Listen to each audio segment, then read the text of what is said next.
합참 의장님께 질의하겠습니다. 예, 합참 의장입니다. 지난달 검찰이 윤석열을 기소하면서 이번 내란 사건이 일단락되는 것처럼 보이지만 아직도 실체적 진실에 접근하기 위한 과제가 많이 남아있다고 생각합니다. 오래전부터 조직적으로 사전 모의를 했다고 보이는 정황들이 있습니다. 특전사 등은 계엄 실행 수개월 전부터 국가 주요 시설물에 대한 구체적인 정보 파악을 위해서 설계도면 확보 등 지속적으로 시도를 했습니다. 2024년 3월에서 12월까지 특전사 7공수는 군산, 정읍, 전주 등 호남 지역 교도소와 KBS, 한국은행 등 국가 중요 시설을 17차례 방문하고 내부 구조를 촬영하고 설계도, 재난 대비 안내도 수집을 시도를 했습니다.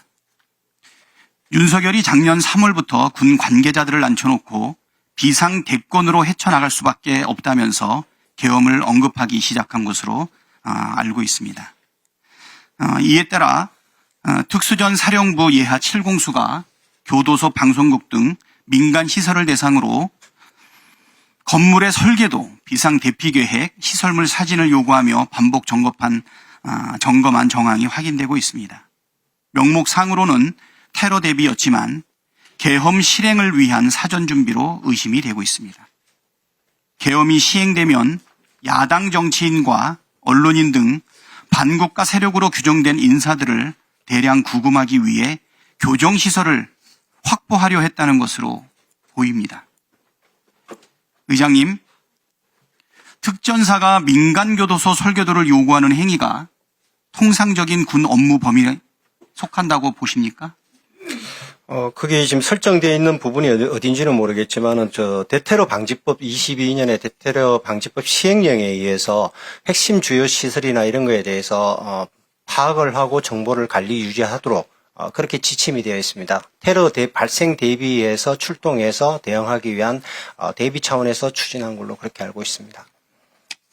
특전사 부대의 내부 사진 촬영 허가의 내용들을 살펴보게 되면 최근 10년 사이에 관련 내용이 없고요. 24년 5월 달에 전주교도소, 군산교도소, 정읍교도소에만 지금 나와 있거든요. 지금 의장님 말씀대로 이게 정상적인 업무의 범위에 있다면 왜 교정본부가 설계도 제공을 거부한 것인지. 그전에는 아마 22년에 되고 22년에 검열을 받으면서 대테러 정보처를 좀 관리 유지할 필요가 있다. 핵심 시설에 대해서 테러나 대비해서 그렇게 했는데 그게 지적을 받고 그 관련된 부대들이 아마 그 정보처를 최신 업데이트해 오는 과정이 있었습니다. 이것은 매년 업데이트해 가지고 관리 유지를 하고 있습니다. 세부 내용 말씀은 다 드릴 수 없지만은 그렇게 갈려오는 것이 최초의 대테러 방지법의 법에 의해서 시행령이 만들어지고 22년에 그 이후부터 23년, 24년, 25년 가면서 계속적으로 그것이 업데이트돼 가지고 정보 처리라고 해서 만들어서 보관하는 그 처리의 종류로 제가 이해하고 있습니다. 그런데 특전사는 향후 동일한 임무를 수행할 계획이 없다라고 밝혔습니다. 지금 합참의장의 말씀대로라면 이러한 대테러 관련 업무가 과거에도 있었고 향후에도 발생할 여지가 있을 텐데 특히 교도소 점검이 국가안보에 필수적이라면 왜 이 일이 있고 난 다음에 특전사는 향후 동일한 임무를 수행한 계획이 없다. 왜 지속하지 않겠다고 한 것인지 내용을 아십니까? 그 부분은 다시 한번 확인해 보겠습니다. 어쨌든 그 핵심 시설로 되어 가지고 테러가 발생될 가능성이 있는 지역에 대한 정보는 가지고 있도록 되어 있습니다. 그 방지법에 의해서 최신화시키도록 되어 있는데 왜 25년에 안 하겠다고 그랬는지 그 부분은 제가 다시 한번 확인을 해 보도록 하겠습니다. 테러가 발생할 지역. 가능성이 높고 핵심 시설 같은 경우에는 전국을 대상으로 해서 이것을 설정해서 가지고 있도록 되어 있습니다. 이게 저희들 용어로는 핵심 노도 이런 용어를 쓰는데 중요 시설에 대해서는 그런 것을 가지고 있어야지만이 초기 대응이 빨리 들어갈 수 있기 때문에 최신화돼서 자료를 업데이트해서 유지하고 있다 이렇게 말씀드릴 수 있겠습니다. 특전사의 일상적인 임무가 아님을 방증하는 것으로 우리가 보이는데 7공수의 교도소 현장 투입 및 설계 도면 요구는 앞으로 안 발생할 것이다. 전무후무한 임무다라는 것을 지금 예견되고 있는데요. 지금 특전사가 민간교도소 설계도를 왜 요구했냐라고 하는 질문에 특전사는 뭐라고 대답을 했냐면 합참 전비태세 검열 결과에 따라서 교도소 정보를 최신화한 것이다라고 주장을 했습니다. 합참이 교도소 설계도와 비상계획 수집을 직접 지시한 사실이 있습니까? 비상계획을 지시한 게 아니라 22년 10월 17일부터 22일까지 대테러 정보철 작성을 저희들 합참 전비태세실에서 검열을 나갔습니다. 그 검열을 나가서 그 특전사의 정보철 유지 상태가 미흡 평가를 22년도에 됐습니다. 그 이후로 업데이트가 된 걸로 그렇게 저희 보고를 받았습니다. 네, 그래서 저희 의원실에서 합참에서 지적한 검열 결과에 지적한 구체적인 내용이 무엇인지 확인해 보려고 하는데 지금 열람조차 거부하고 있습니다. 이유가 뭔가요?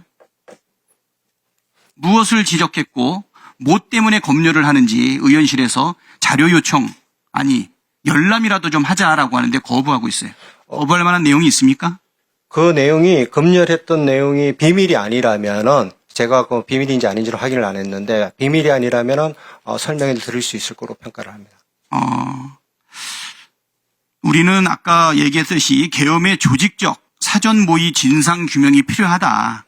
그리고 이런 이상한 일을 누가 지시하고 실행했는지 경위와 목적이 명확하게 밝혀지지 않고 있기 때문에 이 부분에 대해서 꼭 알고 싶고요. 그리고 이번 내란죄 기소는 계엄 실행 직후 사건에 집중되어 있는데 작년 3월부터 시작된 조직적 내란 모의 단계는 현재 조명되지 않고 있습니다.